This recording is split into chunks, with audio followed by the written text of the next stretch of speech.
വിമാനാപകടത്തിൽ മരിച്ച മഹാരാഷ്ട്ര ഉപമുഖ്യമന്ത്രി അജിത് പവാറിന്റെ സംസ്കാരം നാളെ ഉച്ചയ്ക്ക് 12 മണിക്ക് നടക്കും. പ്രധാനമന്ത്രി നരേന്ദ്രമോദി അടക്കം സംസ്കാര ചടങ്ങിൽ പങ്കെടുക്കുമെന്നാണ് വിവരം. അതേസമയം വിമാനാപകടത്തിൽ അന്വേഷണം തുടങ്ങി. എയർക്രാഫ്റ്റ് ആക്സിഡന്റ് ഇൻവെസ്റ്റിഗേഷൻ ബ്യൂറോ അന്വേഷണം ആരംഭിച്ചിട്ടുണ്ട്. ദൃശ്യപരിധി കുറഞ്ഞതാണ് അപകടത്തിന് കാരണമെന്നാണ് പ്രാഥമിക നിഗമനം. ശ്രീനാഥ് ചന്ദ്രൻ ബാരാമതിയിൽ നിന്ന് തത്സമയം വിശദാംശങ്ങളുമായി. ശ്രീനാഥ്, ഇതിനോടകം തന്നെ അന്വേഷണം തുടങ്ങിയിട്ടുണ്ട്. അതിന്റെ അന്വേഷണ സംഘാംഗങ്ങൾ അങ്ങോട്ടേക്ക് എത്തി, നേരിട്ടെത്തി ആ സ്ഥലത്ത് പരിശോധന നടത്തുകയൊക്കെ ചെയ്തിട്ടുണ്ട്. ഇപ്പോൾ നിഗമനങ്ങൾ എന്ന രീതിയിൽ പുറത്തേക്ക് വരുന്നത് എന്തൊക്കെ കാര്യങ്ങളാണ്? ഒപ്പം തന്നെ സംസ്കാരവുമായി ബന്ധപ്പെട്ട വിശദാംശങ്ങൾ എന്തൊക്കെ? മൃതദേഹം പൊതുദർശനത്തിന് വച്ചിട്ടുണ്ട് എന്ന് മനസ്സിലാക്കുന്നുണ്ട്. പ്രമുഖരായ ആളുകളൊക്കെ അങ്ങോട്ടേക്ക് എത്തുന്നുണ്ടോ?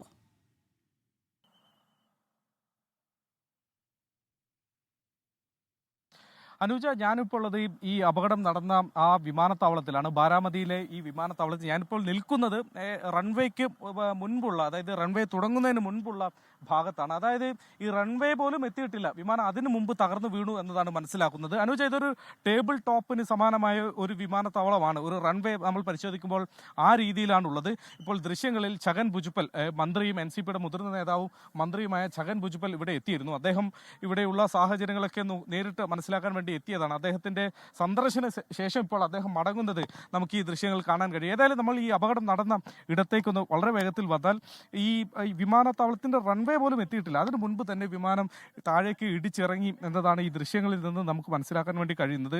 ഇതിൽ വിമാനത്തിന്റെ ഒരു വാൽഭാഗം ഒഴിച്ചു നിർത്തിയാൽ ബാക്കി ഏതാണ്ട് പൂർണ്ണമായി തകർന്ന അവസ്ഥയിലാണ്. വിമാനത്തിന്റെ ചക്രങ്ങൾ വളരെ ദൂരത്ത് മാറിക്കിടക്കുന്നതുമൊക്കെ തന്നെ നമുക്ക് കാണാൻ വേണ്ടി കഴിയുന്നുണ്ട്. അങ്ങനെ പൂർണ്ണമായി ഈ വിമാനം കത്തി അമർന്ന് തകർന്നിട്ടുണ്ട്. അത് ലാൻഡ് ചെയ്തതിന് ശേഷം റൺവേയിൽ നിന്ന് തെന്നിമാറിയതല്ല, റൺവേക്ക് മുൻപ് തന്നെ അത് താഴ്ന്ന ഭാഗത്തേക്ക് ഇടിച്ചിറങ്ങി എന്നതാണ് മനസ്സിലാക്കുന്നത്.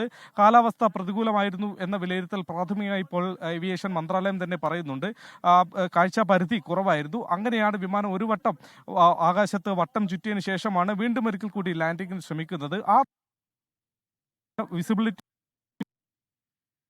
ബാരാമതി വിമാന ദുരന്തത്തിൽ അന്വേഷണം ആരംഭിച്ചിട്ടുണ്ട്. എയർക്രാഫ്റ്റ് ആക്സിഡന്റ് ഇൻവെസ്റ്റിഗേഷൻ ബ്യൂറോ, ഒപ്പം തന്നെ മഹാരാഷ്ട്ര സർക്കാരും അന്വേഷണം പ്രഖ്യാപിച്ചിട്ടുണ്ട്. ലോകത്തെവിടെയായാലും ഏത് സമയത്തും 24 വാർത്തകളും ഓഗ്മെന്റഡ് റിയാലിറ്റി പാക്കേജുകളും എക്സ്പ്ലെയിനറുകളും വിശദമായി കാണാൻ ഞങ്ങളുടെ യൂട്യൂബ് ചാനൽ നിങ്ങൾക്ക് സബ്സ്ക്രൈബ് ചെയ്യാം.